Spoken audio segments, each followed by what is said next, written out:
Nakitaan ng bias ang chief prosecutor sa case. Di ba, sir? People that are very hungry for information.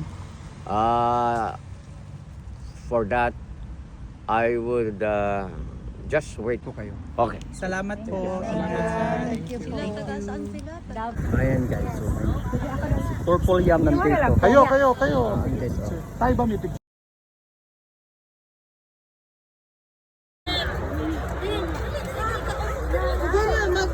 Okay, group picture na tayo guys. That's weather right now. Nalalamig. Sobrang malamig. Bilinek hapon. Nalalamig siya sa Belgian weather. Hindi ka nakikita.